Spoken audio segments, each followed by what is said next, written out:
Nod your head in my favor.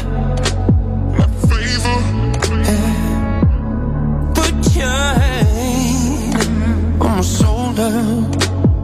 Could not anticipate what's so wrong now. So much stronger. I used to think it's no time to celebrate.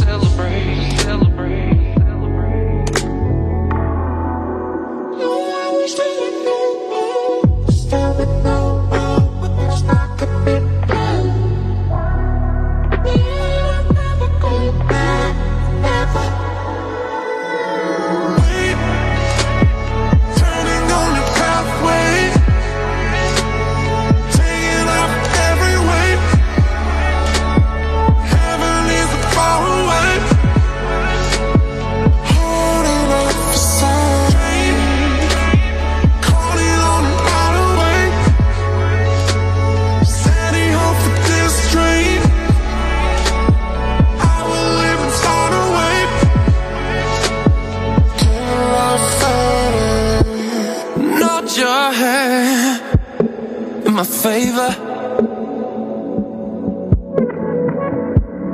frail and fresh, like a whisper, like a choir of faint voices. I was so wrong, now so much stronger. I see the dawn as they howl while I'm turning, not hiding, I'm coming.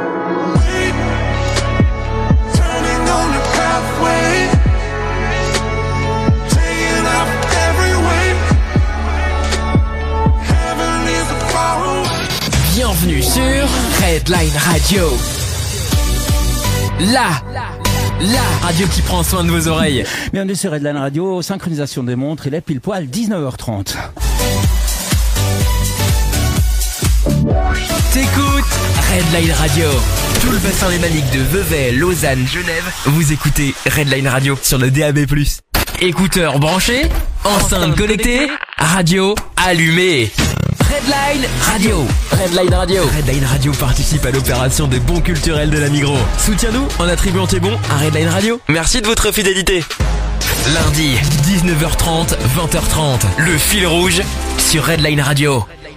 Mais que j'aime voir mon Pierrot comme ça s'agiter durant les jingles de cette émission. On en a parlé un petit peu à l'intro de cette émission. Bien sûr, Redline Radio participe à l'opération Supporture Culture de ce grand distributeur Orange qui est là, Migros. N'hésite pas, par tranche de 20 francs, tu peux demander un bon culturel que tu peux attribuer à Redline Radio. Qui dit lundi dit bien sûr la journée préférée de monsieur Flavio Diaz. Comment vas-tu, mon cher Flavio? Je vais intensement bien, je vais théâtralement bien, je suis infiniment heureux, un peu nerveux aussi d'être de retour en prose et en poésie sur les fils rouges, notre espace de rencontre et de partage, d'audace, de liberté, de découverte littéraire bouleversante, pop, poétique, toujours à la croisée des arts. Et tu as tout à fait raison, Alex, ça y est, nous y sommes, c'est lundi, ma journée préférée de la semaine. Les lundis sur la Redline Radio, nous lançons de nouvelles narratives sur le monde. Nous proposons de nouveaux récits quotidiens, car chaque début de semaine nous offre la chance immense d'un nouveau départ pour de nouvelles aventures émotives, intellectuelles, cinéphiles, podcastiennes et musicales, et surtout radiophoniques avec toi, Alex, notre impérial guide bienveillant dans l'univers saisissant de la musique populaire helvétique qui nous fait toujours découvrir des nouvelles galaxies musicales prodigieuses. Toi, tu vas, comment s'est passée ta semaine? Eh ben, c'est allé plutôt pas mal. Alors c'est vrai que, en tout cas, moi, je perds par le truchement de la technologie de voir le visage de l'invité quand tu feras son introduction. Donc on se réjouit en tout cas de vous la présenter, mais ça va hyper bien. Il commence à refaire un petit peu beau, un petit peu chaud, donc c'est pas pour nous déplaire. Alors j'ai une question pour nos auditrices, pour nos auditeurs. Est-ce que vous êtes prête à vous ouvrir à une littérature intime et espiègle à la fois, vivifiante, mouvante, émouvante et surtout jamais éloignée de la vie? Est-ce que vous êtes prêt à porter votre regard vers une nouvelle façon de découvrir les livres, ces objets transcendants et révélateurs qui nous accompagnent comme des anges gardiens, comme des déclencheurs d'émotions profondes et insoupçonnées? pour saupoudrer nos lundis de magie littéraire, pour nous faire entrer dans des dimensions poétiques parallèles, pour nous aider à traverser des portails et aller de l'autre côté du miroir, à travers l'imagination. Nous pouvons compter ce lundi avec la présence précieuse de notre chroniqueur littéraire et professeur de français, l'extraordinaire, le prime sautier, les guillerets, les mirifiques. Pierre, bonjour. Comment toi tu vas, Pierre? Merci d'être là avec nous ce soir. Je te remercie Flavio, ça va bien parce qu'aujourd'hui je suis mirifique en plus d'être espiègle et prime sautier.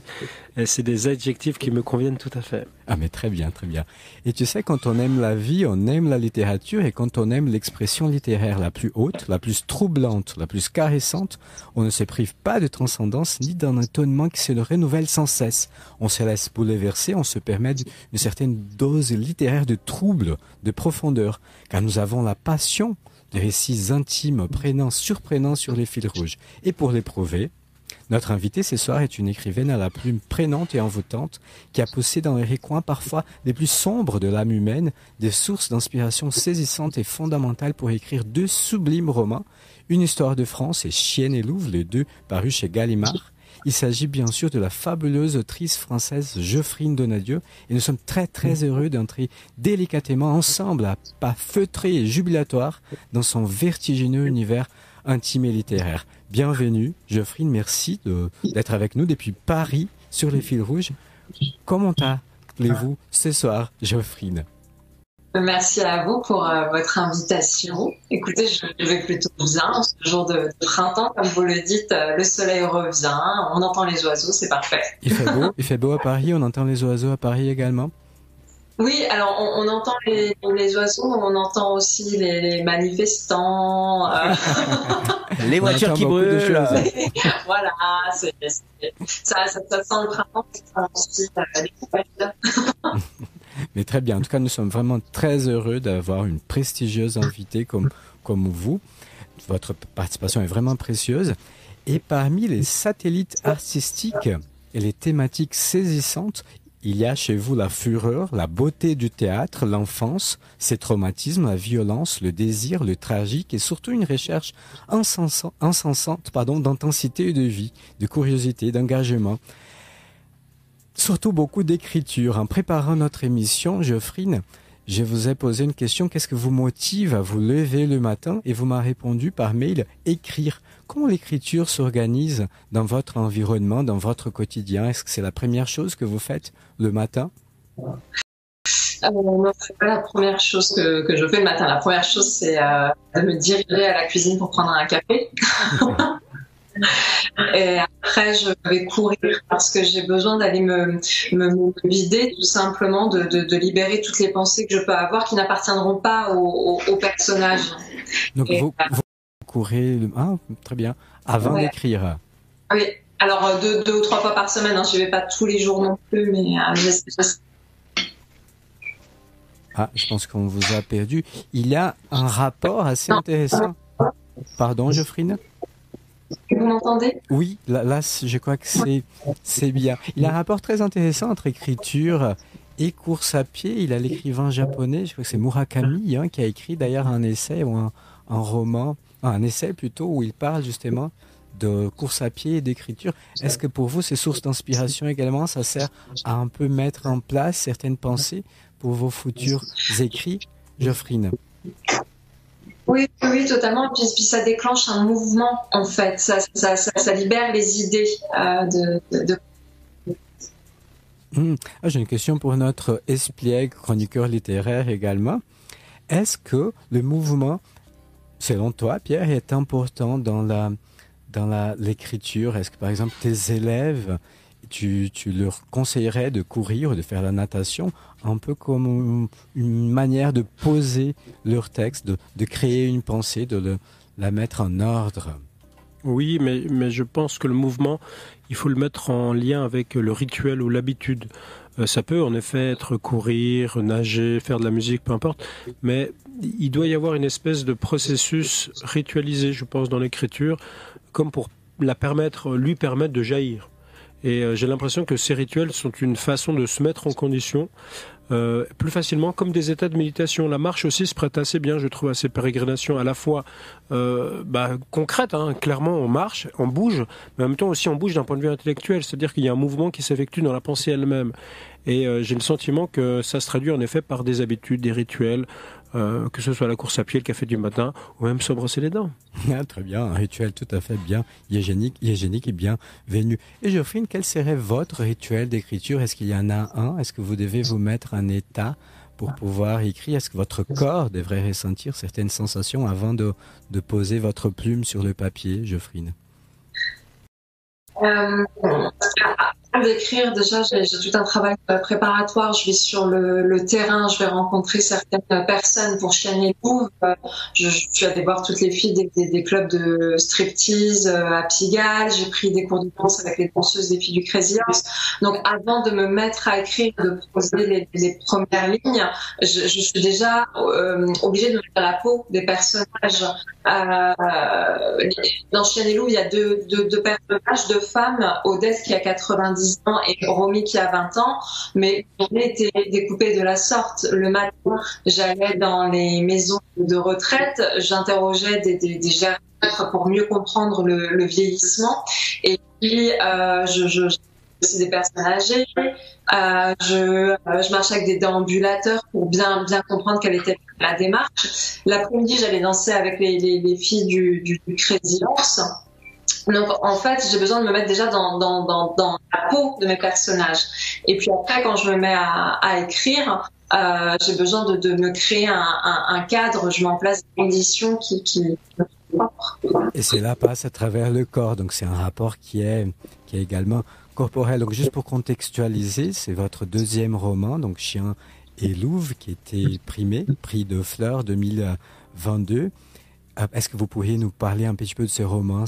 C'est quoi l'histoire, on va dire ça, pour nos malheureuses auditrices et auditeurs qui n'ont pas encore lu ces romans, qui est vraiment troublant et sublime à la fois? C'est l'histoire d'une jeune fille qui arrive à Paris. Elle s'appelle Romy, elle a 20 ans et son rêve, c'est d'être comédienne et de faire le cours Florent. Pour payer ses cours de théâtre, elle s'éveille tous les soirs dans un club de striptease à Pigalle.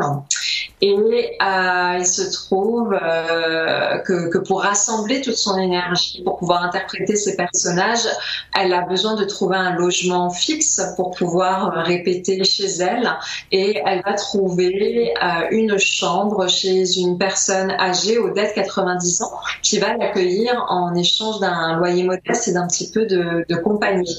Donc on va suivre ces deux personnages, cette rencontre entre ces deux femmes durant 3 ans. Ces 3 années qui correspondent au cursus de formation de théâtre. C'est un roman qui parle autant à l'esprit qu'à nos sens. Une question à nouveau pour mon espiègle chroniqueur littéraire. Est-ce que cette littérature qui est très sensorielle, qui est synesthésique et sensuelle également, elle te parle, Pierre? Est-ce que tu aurais d'autres exemples dans l'histoire de la littérature ou simplement des auteurs et des autrices que tu affectionnes particulièrement, qui ont cette relation très intime entre le corps et son antériorité? Moi, je pense immédiatement, quand Geoffrine s'exprime, à des écrivains comme Émile Zola, parce qu'il y a quelque chose de l'ordre du naturalisme. Le naturalisme, c'est cette méthode d'écriture qui consistait à s'imprégner complètement de l'univers qu'on aimerait décrire. Donc c'est une forme de réalisme, mais presque poussé à son extrême, si on veut bien. On sait que Zola allait voir vraiment les métiers qu'il désirait décrire.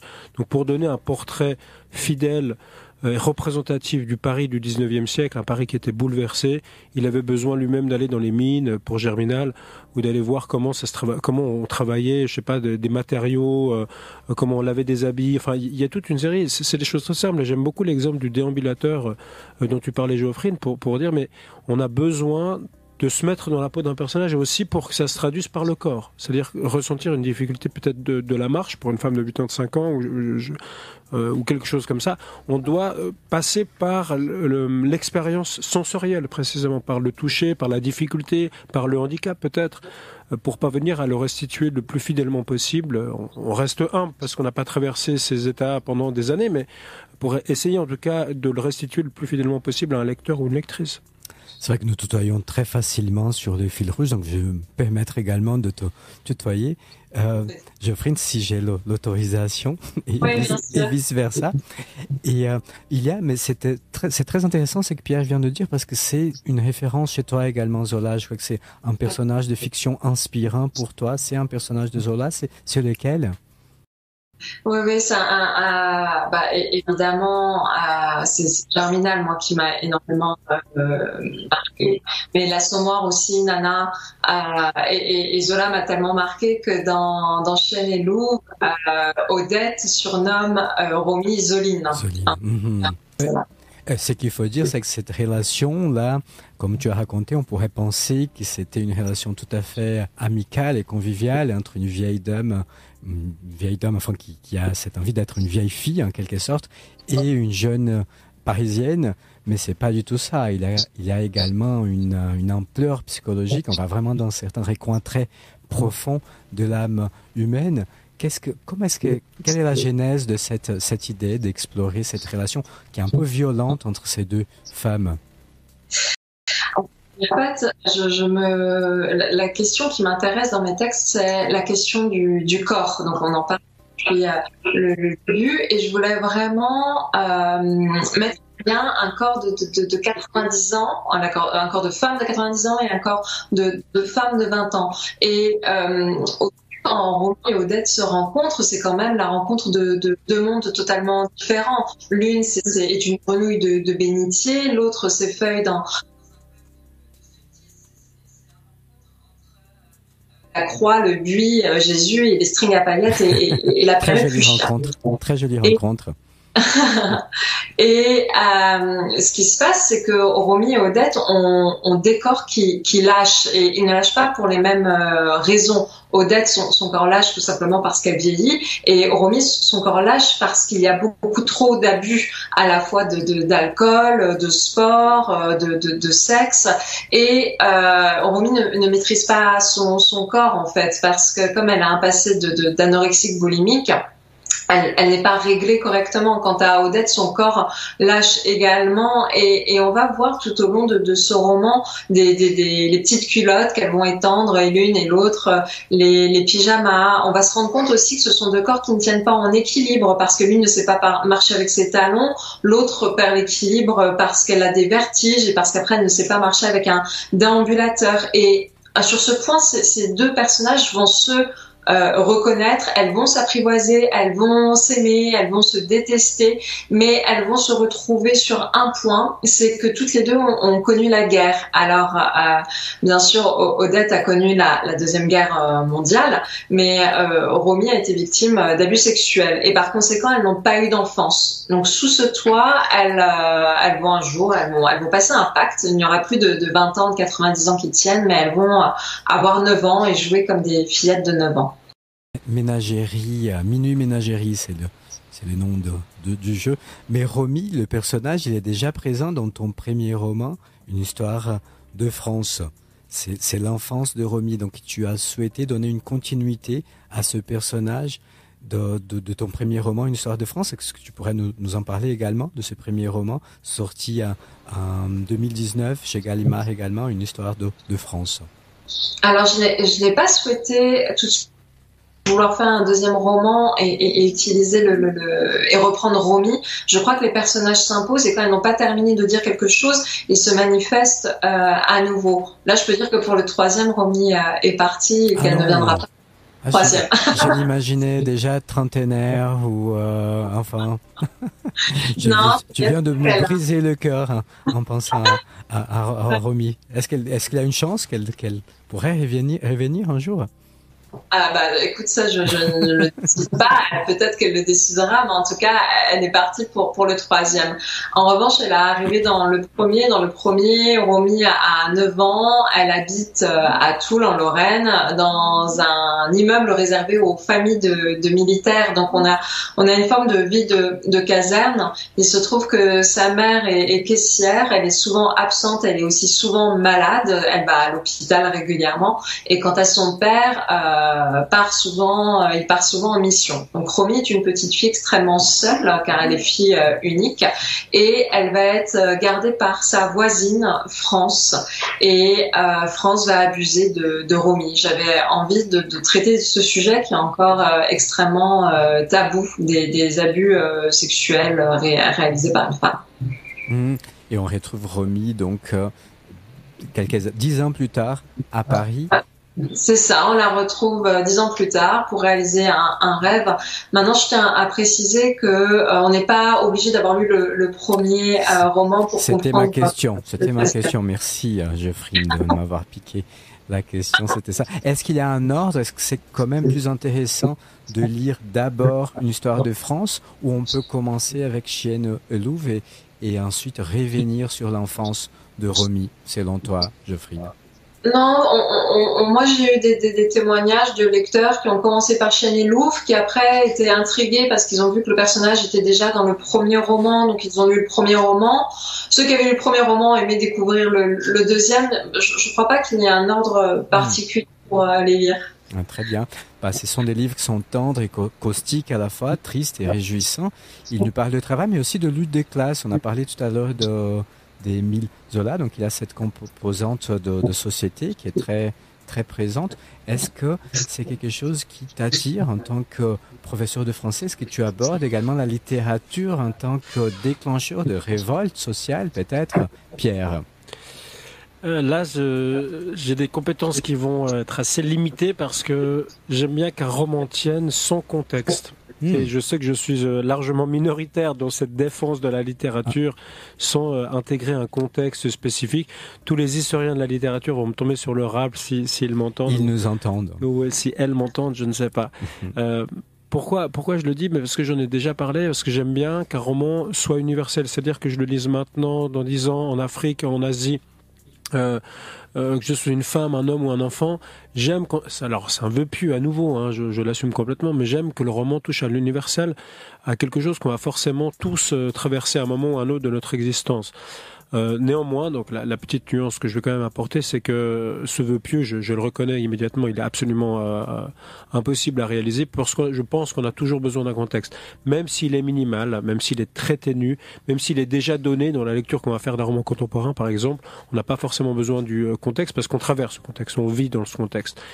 Reste que j'aime bien le réduire à son minimal, à son côté un peu atome. Hein. L'atome, c'est ce qu'on ne peut pas couper. Donc j'aime bien qu'il y ait un tout petit contexte qui suffise à expliquer l'intégralité du roman.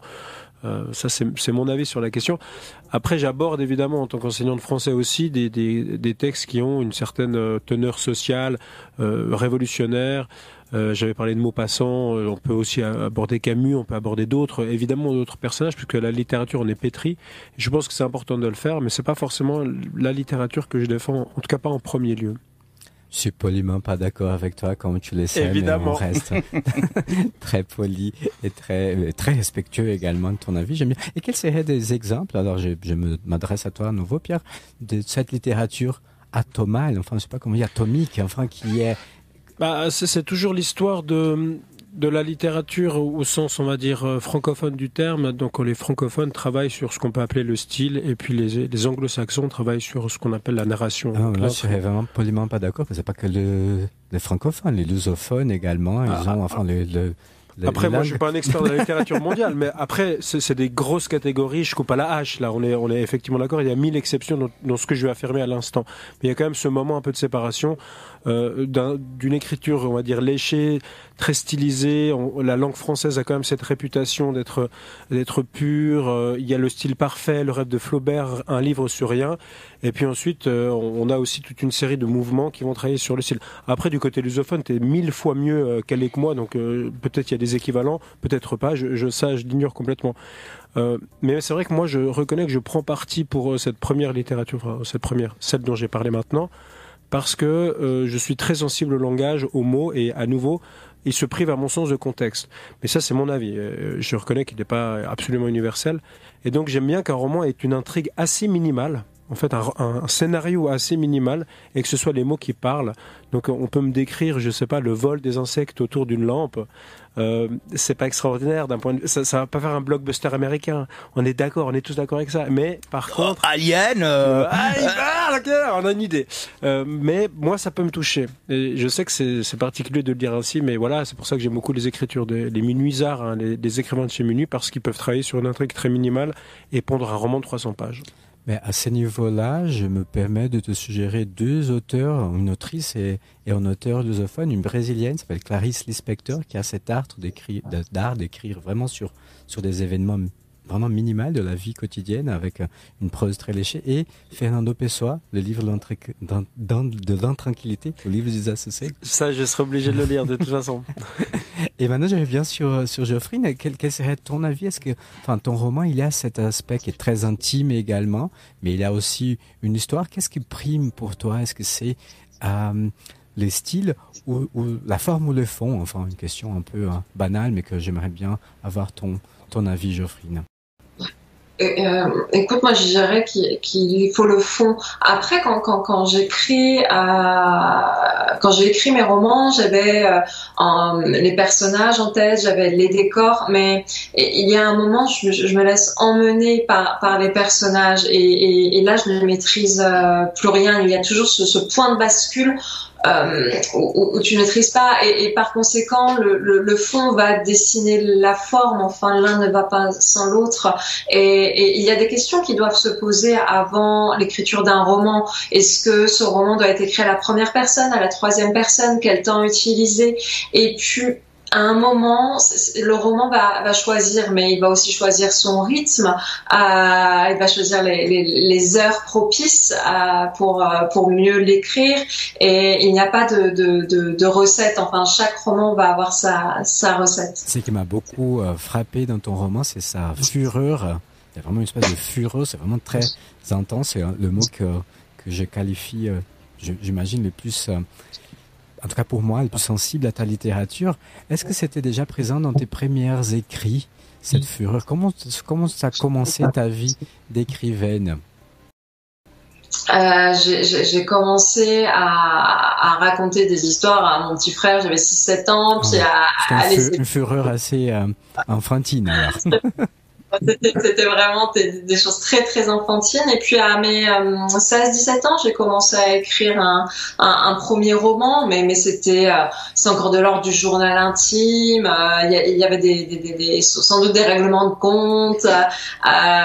Et en fait, la littérature n'a pas de place pour les règlements de compte. Donc au fur et à mesure, j'ai écrit, j'ai balayé tout cela. Et puis à mes 27 ans, il y a eu ce premier roman envoyé chez Gallimard. Alors, il y a eu d'autres romans qui n'ont pas été édités 3 ou 4 avant.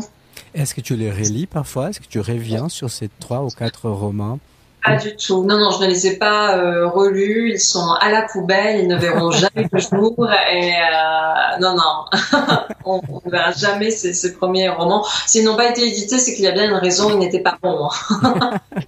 Une question. Est-ce que c'est là, t'arrives, Pierre, d'avoir des élèves qui viennent vers toi et qui ont l'intention d'être publiés? Est-ce qu'ils disent, tiens, j'aurais bien aimé un jour être publié chez Gallimard, comme Geoffrey, c'est assez impressionnant. Et quelle est ta réaction quand tu as ce genre de questions? Ou est-ce que ces questions n'existent pas, Pierre? Je vais te donner 2 réponses. La première, c'est oui, ça m'est arrivé, ça m'arrive encore. Et puis la deuxième, c'est je les recroise bien après, et souvent cette idée est partie. Et j'en suis assez attristé, et je me dis toujours, c'est quoi ce point de bascule? À partir de quel moment la jeune fille ou le jeune garçon décide que ce n'est plus son rêve? Alors que justement en français, des fois, en tout cas pour moi c'était le cas au gymnase, il y a cette découverte d'un pan entier de la littérature, d'un univers culturel, d'un univers stylistique à nouveau, qui me touchait à point inimaginable. Donc j'avais très vite cette idée de devenir enseignant, pas écrivain pour moi, mais enseignant, ça c'était assez certain. Et chez certains élèves, on sent cette passion, elle ressort d'un coup, et il y a cette envie, par exemple, j'avais une élève qui voulait faire écrivaine, et puis elle est partie faire l'Institut d'écriture à Bienne, je crois. Et ça n'a pas du tout marché, ça n'a pas du tout fonctionné. Bon. Et puis je l'ai croisée plusieurs années après, et j'arrive jamais à identifier ce moment, ce point de bascule, un peu comme quand l'enfant ne croit plus au Père Noël. C'est quand que ça se passe? Comment on peut l'identifier, ce moment où en fait l'enfant n'est plus enfant? Il est quelque part déjà en transition, déjà vers quelque chose de l'ordre de l'adolescence, où un univers entier s'effondre, celui de la créativité, de l'imaginaire, et où c'est quand qu'on devient adulte, c'est quand qu'on devient contribuable, avec un numéro de contribuable. C'est une vraie question. Très belle question. J'ai pas de réponse. Et toi, Geoffrine, la petite fillette qui écrivait sur du papier à lettres fleuries, est-ce qu'elle avait déjà cette intention, ce rêve de devenir la romancière Geoffrine Donadieu? Oui, j'avais profondément envie d'être romancière. Déjà, j'adorais les livres, j'adorais le papier, le sentir, le renifler. J'ai un rapport extrêmement charnel à l'objet. Toute petite, j'adorais aller dans les médiathèques, regarder les illustrations aussi qui accompagnaient le texte. Et j'ai aimé les outils du romancier. Donc, j'avais ma trousse, les stylos, les feutres, la vieille machine à écrire d'une grand-mère. Donc j'ai commencé par jouer à être romancière. C'était théâtral en quelque sorte. Voilà. C'est une question qui revient souvent sur notre émission, le fil rouge, c'est la question du support. Est-ce que le support est important pour toi? Tu écris sur le même cahier? Est-ce que c'est le même stylo sur l'ordinateur? Est-ce que le support joue un rôle important dans cette relation charnelle qu'un écrivain peut avoir avec son processus créatif? Oui, alors moi je passe vraiment de l'ordinateur à un cahier. Quand je bloque, je reprends le stylo, un stylo plume, parce que tout de suite les idées, j'ai l'impression que j'ai d'avoir plus d'idées quand je repasse à l'encre. Mais pareil, avant même d'écrire, j'ai un grand cahier de dessin, donc entièrement blanc, et ça va être ma bible. Je vais coller des portraits, je vais dessiner à main levée la rue, les décors. Je vais commencer à écrire peut-être les grandes lignes. Je fais vraiment des esquisses. Je ne suis pas vraiment douée en dessin, mais j'ai besoin d'avoir ce cahier qui est mon cahier créatif. Je vais aussi noter les moments où je bloque, pourquoi je bloque, est-ce qu'il y a quelque chose qui me fait peur, est-ce qu'il y a une certaine violence peut-être qui m'angoisse, et ce cahier va être avec moi jusqu'à la fin de l'écriture. C'est très théâtral, c'est comme un storyboard, très cinématographique également. Hein? Très bien. Oui. Est-ce que c'est l'heure, n'importe quelle heure, c'est l'heure d'écrire sur la Redline Radio? Bienvenue sur Redline Radio. La radio qui prend soin de vos oreilles. Bienvenue sur Redline Radio, il est pile poil 20h. T'écoutes Redline Radio. Retrouvez Redline Radio sur toutes les applications radio. TuneIn, Radioline, ainsi qu'Online Radio Box que vous trouverez sur vos plateformes de téléchargement habituelles. Redline Radio, partout avec vous. Redline Radio. The best radio. Redline Radio. Lundi, 19h30, 20h30. Le fil rouge sur Redline Radio. Le fil rouge. Un souffle océanique sur la vie culturelle lémanique. Nous sommes à la Croisée des Arts sur les fils rouges en compagnie de Geoffrine Donadieu qui nous parle directement de Paris. Et c'est une grande joie, une vive et incandescente joie. On revient à la question du support, c'est qu'on parlait avant notre petite pause de 20 heures. Est-ce que pour toi, Pierre, est-ce que c'est quelque chose que tes élèves, est-ce que tu abordes avec tes élèves également, est-ce que tu donnes des conseils? Est-ce que ce serait plus intéressant d'écrire sur l'ordinateur, d'écrire avec le même cahier, avec les mêmes stylos? Est-ce qu'il y a ces rapports charnels que tu essayes d'aborder également avec tes élèves concernant ces processus créatifs liés à l'écriture? Moi, je reste un vieux con. C'est-à-dire que j'aime bien l'écriture manuscrite. Plus jeune, si, enfin. Ouais, mais je reconnais, j'aime bien l'écriture manuscrite, j'aime bien les livres, justement, qui sont un peu renfermés, avec les feuilles un peu jaunies, qui ont une histoire, et peut-être qu'on va le lire. Quand on va lire ce roman, en fait, il y a déjà quelqu'un qui l'a lu, ou peut-être plusieurs personnes l'ont lu, ça peut être un cadeau ou autre chose. J'aime bien que le livre, non seulement raconte une histoire, mais soit lui-même une histoire. Ça, c'est la première chose. Donc, je ne conseille pas à mes élèves d'écrire sur ordinateur, sur carnet, écriture manuscrite ou pas, parce que je pense que chacun fait comme il veut, chacun a besoin de son support. Il y a des gens qui ont besoin d'avoir quelque chose de très structuré. Il y a des écrivains qui ont des canevas très précis pour chacun des personnages, avec des fiches de route, avec des modèles de voitures qui veulent parfaitement décrire. Chacun, je crois, fait comme il veut. J'aime beaucoup l'idée que le langage n'appartienne à personne. C'est quelque chose qui me touche énormément parce qu'on peut en faire ce qu'on veut. En fait, il n'y a pas de règle. Dès le moment qu'on crée un livre, un texte, une poésie, une phrase, il n'y a plus de règles. Alors évidemment, il y a celles qu'on nous inculque que quand on est jeune, après que, plus indicatif, etc. Enfin, toute une série de choses. Mais j'aime bien aussi l'idée qu'il y ait ce qu'on appelle les belles fautes, les Felix culpa, donc on puisse écrire comme on veut. Les exemples, c'est évidemment le Ramu, notre Ramu national, que moi j'aime pas beaucoup à titre personnel, mais j'aime cette idée qu'il se soit approprié un langage et qu'il l'ait fait comme il le voulait, son roman. Donc c'est plutôt de ce point de vue-là que j'ai envie de la défendre, la littérature. Mais c'est vrai que je reste un vieux con. Ah, absolument, absolument pas. Je suis d'accord avec toi. Et puis même avec les romans, j'aime bien prendre des livres dans des bibliothèques. J'aime bien l'idée des livres qui ont été déjà lus et qui ont cette espèce de charge émotionnelle ou même sensorielle quand on les touche. J'aime bien cette idée et puis je trouve qu'elle s'applique également pour l'écriture. En préparant notre émission, Geoffrine, je te posais une question. Quel est le meilleur conseil d'écriture qu'on t'ait donné? De ne pas chercher à plaire et d'être vrai. Ça rejoint un peu ce que vient de dire notre chroniqueur espiègle littéraire, Pierre. C'est qui t'a donné ces conseils, si c'est pas trop indiscret? Là, c'est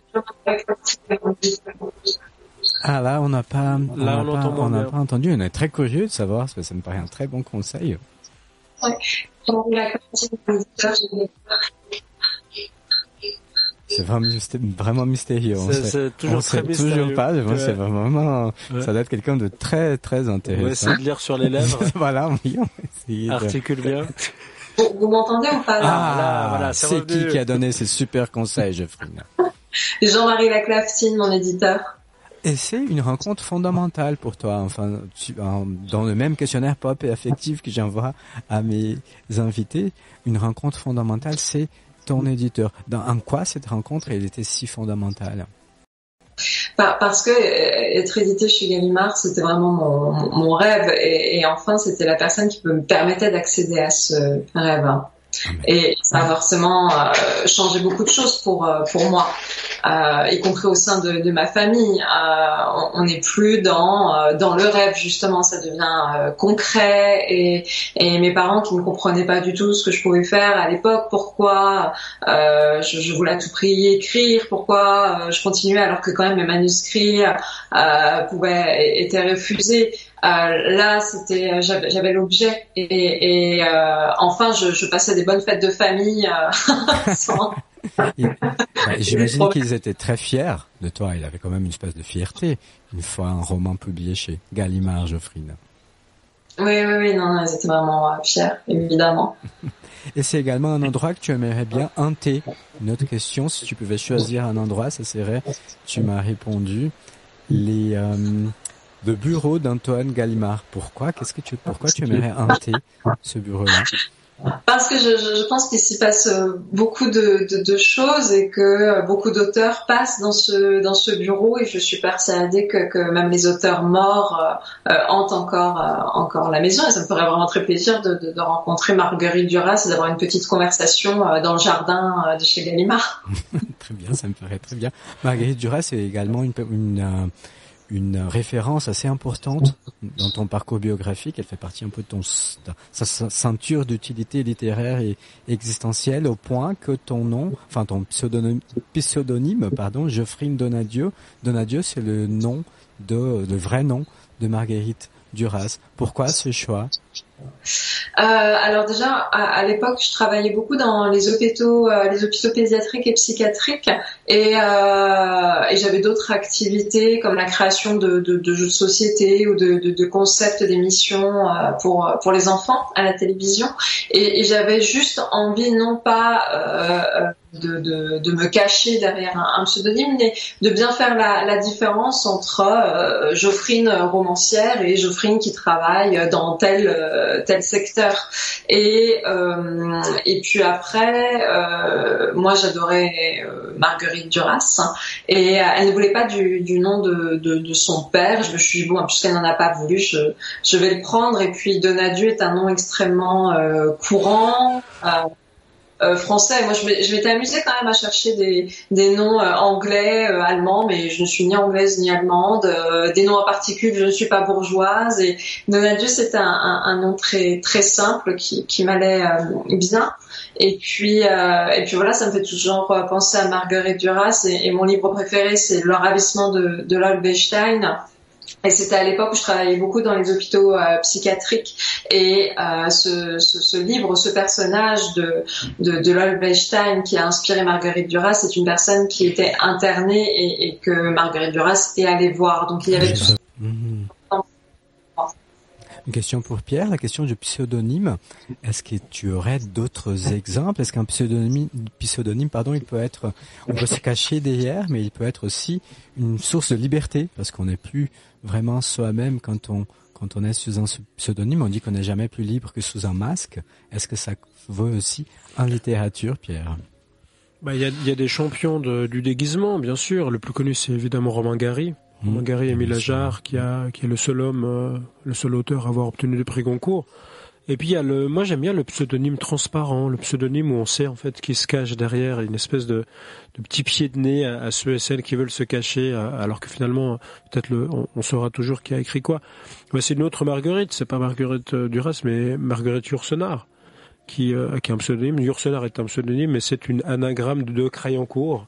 Donc simplement il suffit de changer l'ordre des lettres et puis on obtient son vrai nom.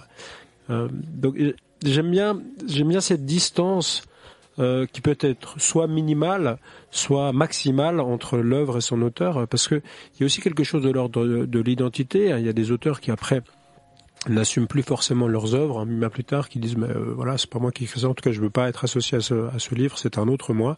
Puis au contraire, d'autres personnes qui l'assument pleinement. Donc c'est une question de distance.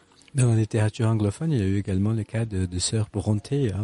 On se posait la question laquelle de sœurs, et qui ont écrit d'abord sous un pseudonyme masculin, là en l'occurrence pour pouvoir être publié. Donc il y a eu cette belle reconnaissance d'être publié chez Gallimard, et en 2022 une autre, c'est les prix de Fleurs que tu as reçu pour Chienne et Louvre, un roman vraiment à découvrir d'urgence. Est-ce que ça a changé également, le fait d'avoir la bande rouge prix de Fleurs sur les livres? Est-ce que les parents étaient encore plus fiers et heureux? Oui, parce que je m'y attendais absolument pas, et j'essayais de ne pas penser au prix, si bien que j'avais carrément prévu un déménagement. Je devais rapatrier des affaires chez mes parents le lendemain du prix. Donc j'ai fait la fête jusqu'à 4h du matin, et à 7h il fallait quand même rapatrier les affaires chez mes parents. Mais évidemment ça a changé beaucoup de choses pour moi. C'est un beau prix, c'est un prix qui est assez parisien, et ça fait 17 ans que je suis arrivée à Paris, et j'ai eu l'impression de conquérir Saint-Germain-des-Prés, et c'était important parce que je me revois arriver à Paris et regarder ce café de Flore de loin, et ne pas oser mettre les pieds dans ce café parce que je ne me l'autorisais pas, mais comme je ne m'autorisais pas à aller dans beaucoup de lieux parisiens. Donc c'était pour moi une petite revanche avec moi-même. Est-ce que les prix littéraires, Pierre, ils ont une influence également chez les jeunes, c'était jeunes étudiants? Est-ce que c'est quelque chose qu'on fait attention d'une manière générale, tu penses? Oui, bien sûr. Je pense que c'est une vitrine. Un prix, c'est une vitrine. Un prix, même le prix Goncourt. Pourtant, l'auteur gagne rien, ou je crois €1 symbolique, mais c'est le fait d'être Goncourisé, si j'ose dire ainsi. Va augmenter les ventes de manière substantielle, de manière colossale. J'ai parfois, c'est une mauvaise comparaison et je m'en excuse par avance, mais j'ai un peu l'impression que c'est comme le prix sur une bouteille de vin. Comment on n'y connaît rien, comme en littérature, la plupart des gens ne connaissent pas forcément, même les éditeurs, les formats, les lignes éditoriales. Forcément qu'un prix, c'est une excellente publicité. Ce sont aussi des très bons, évidemment, des très bons textes qui sont primés. Mais donc, ça va permettre une visibilité croissante, énormissime. Donc, tant mieux que tu aies eu ce prix, c'est génial.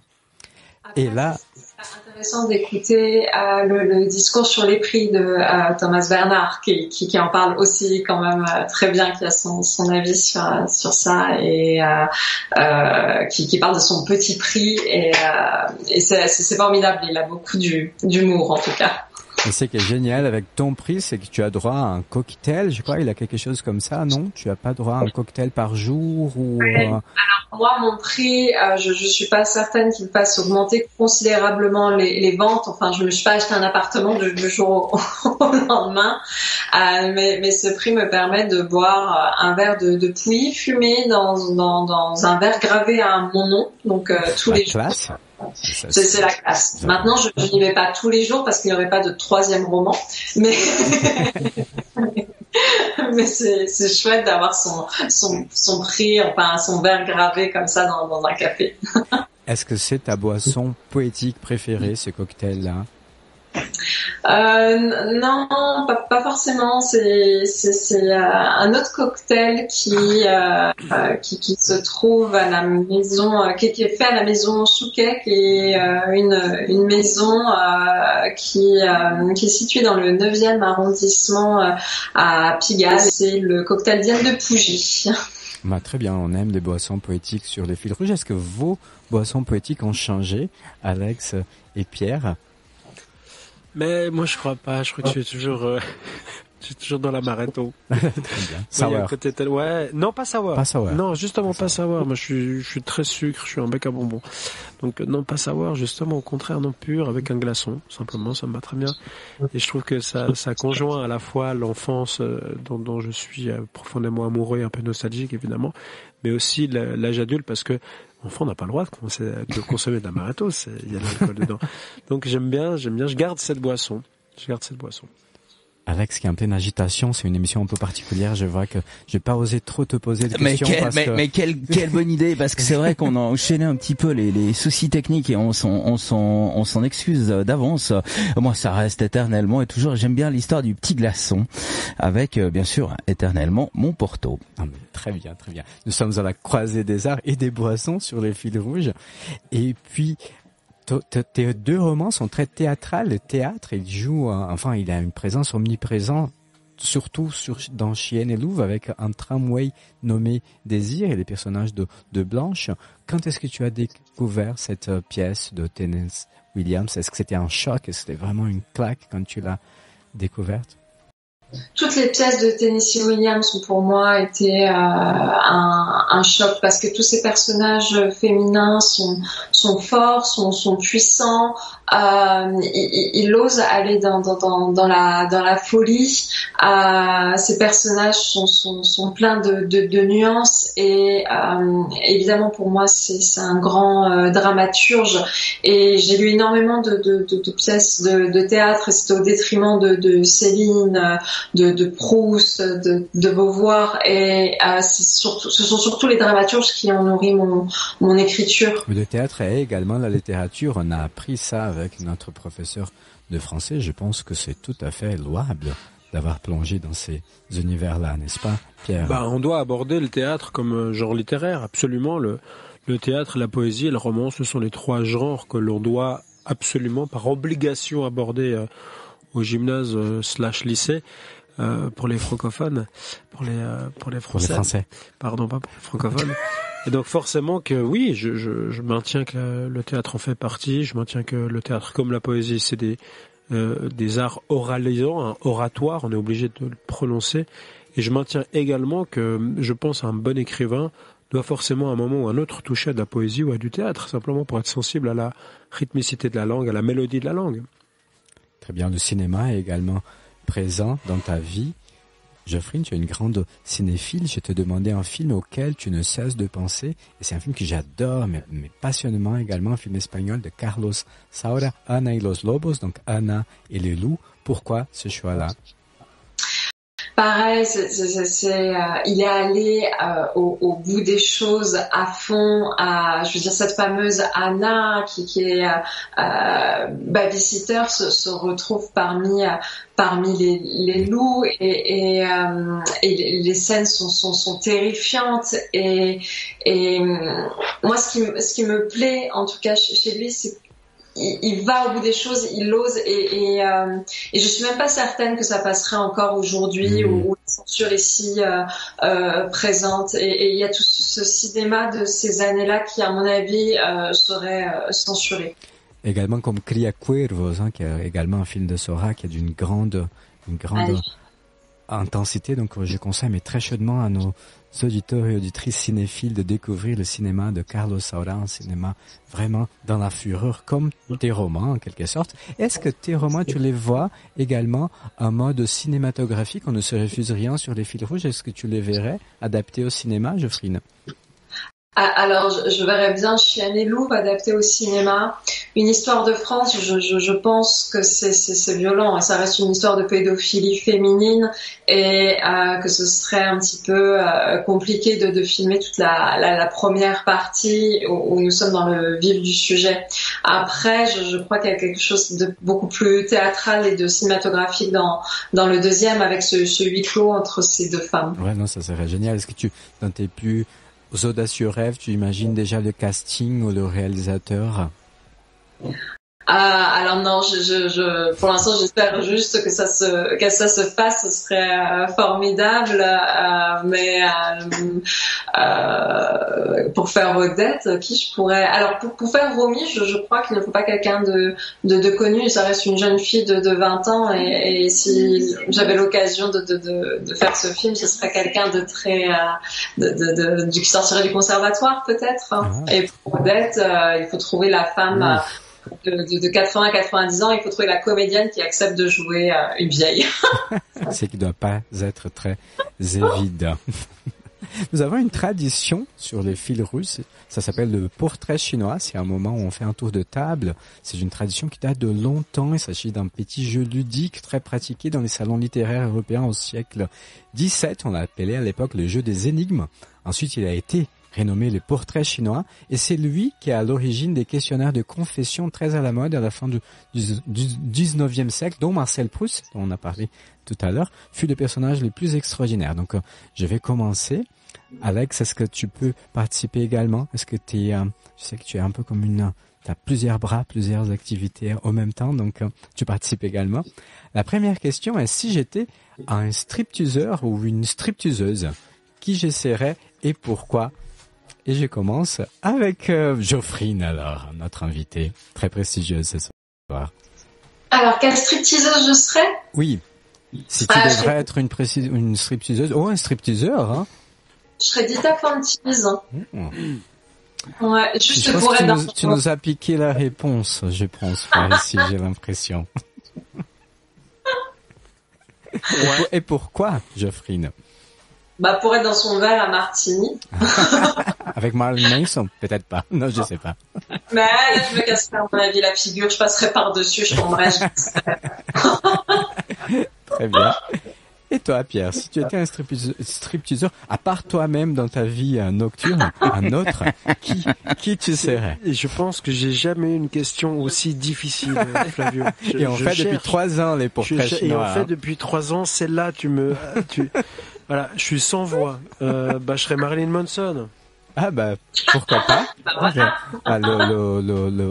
La tasse, enfin la flûte de champagne est assez immense. Je trouve. Très bien. Et toi, Alex? Moi, je serais une stripteaseuse. Je serais Demi Moore. Ah, dans le film Striptease. Dans le film Striptease, je suis un fan inconditionnel de cette actrice. Je la trouve vraiment très très belle. Donc je serais elle. Moi, c'est Nathalie Portman dans Closer. Alors, si en piquant l'idée un peu de notre directeur d'antenne. Si j'étais une actrice de théâtre, une performeuse de théâtre, je souligne théâtre, quelqu'un qui est, quand on y pense, on pense plutôt au théâtre. Je commence à nouveau avec toi, Geoffrine. Isabelle Huppert. Ouais. Et la raison? Toujours parce qu'elle incarne ces rôles sur le fil du rasoir, avec ce côté très très border, et tout ça, ça me fascine, que ce soit dans le cinéma, le théâtre, la littérature. C'est ça. Elle est très forte pour ça. C'est ça qui t'attire d'une manière générale dans les différentes démarches artistiques, dans tes romans également. Et toi, Pierre? Elles sont difficiles tes questions ce soir, Flavio. On a une invitée, je vais dire Valérie Lemercier. Valérie, merci. J'ai le droit. Bien sûr, c'est un peu surprenant. Elle fait aussi du théâtre, mais moi je trouve qu'elle a une classe, une élégance incroyable. Donc je vais répondre. C'est elle qui a joué Céline, dans le film Aline. Oui, absolument. Oui. Elle a joué Céline Dion dans le film Aline. Absolument. Exceptionnel. Je suis très espiègle, je dirais. Et toi, Alex? J'ai pas le nom d'une actrice de théâtre, mais moi, quand tu m'as posé la question, j'ai instantanément pensé à Muriel Robin, en fait, qui est plus du côté humoriste, mais je pense que, ouais, ce serait elle. Je la trouve marrante, et puis, voilà, c'est vraiment elle qui me vient à l'esprit. Moi, je dirais Angelica Lidl, que j'ai eu la chance immense de découvrir au théâtre de Vidi. C'est une performeuse, espagnole. Là, on est à nouveau dans la fureur latine, et qui a un spectacle qui s'appelle Liebestod, qui est vraiment délicieux et effrayant, et c'était une vraie claque. Donc je conseille à nos auditrices et à nos auditeurs de chercher Angelica Lidl. Le spectacle Lidl, c'est autour de taureaux, c'est rouge, c'est rougeâtre, c'est vraiment très intense. Et la dernière question de notre portrait chinois: si j'étais une vieille dame, quelle vieille dame je serais? Je commence avec Pierre cette fois-ci. Ouais, j'en ai parlé de Romain Gary. Je serais, elle s'appelle Rosa, la vieille dame dans La vie devant soi. Je crois qu'elle s'appelle, il me semble. Hein. Oui, je crois bien. Et c'est cette vieille dame qui doit monter 7 étages sans ascenseur, et puis qui est absolument touchante. Et qui s'occupe de ses enfants, pardon, je veux dire un vilain mot, mais c'est comme ça qu'ils les appellent, ses enfants de pute. Hein. C'est une espèce de vieille maquerelle qui se charge de ses enfants qui n'ont pas été élevés convenablement, et donc elle est en charge, et c'est hyper touchant. C'est vraiment un personnage que je trouve absolument touchant. Il faut absolument lire le livre. Je vois Alex qui me regarde en rigolant, mais non, mais parce que c'est par rapport à ma réponse, c'est pour ça que je me marre. Rien à voir avec ce que tu me racontes, mon Pierre. Cette persévérance me touche profondément. Geoffrine. Vieille dame, c'est ça? Oui. Eh ben, c'est très personnel, mais je crois que je serais ma grand-mère, que je trouve à la fois très belle et très forte. Et voilà, si je peux être ma grand-mère, je serais contente. Tu es encore plus fière de toi, c'est avec de telles réponses sur le Redline Radio. Et toi, Alex? Alors voilà pourquoi je me marrais tout à l'heure, parce que j'avais en tête la scène dans quand Harry rencontre Sally, qui elle lui fait cette simulation d'orgasme dans le restaurant, puis que derrière il y a une petite vieille qui voit ça, puis qui dit je veux la même chose qu'elle. Alors moi je serais cette grand-mère là. Voilà, c'est pour ça que je me refaisais la scène dans ma tête, Pierre, c'est pour ça que je me marrais tout simplement. Tu peux rire. Et c'est avec Meg Ryan, on sait que tu as une affection particulière pour Meg Ryan. Très bien. Nous touchons gentiment à la fin de notre émission, mais on ne se refuse rien, on aimerait te garder un petit peu avec nous encore. Il y a une tradition, c'est la lecture à haute voix. Est-ce que tu pourrais nous faire une petite lecture de ton premier ou de ton deuxième roman, de nous contextualiser, nous situer un peu dans la trame? J'imagine que tu dois en avoir chez toi quelque part quand même, Geoffrine. Alors, est-ce que vous pouvez m'attendre une petite minute? Bien sûr, mais aucune inquiétude.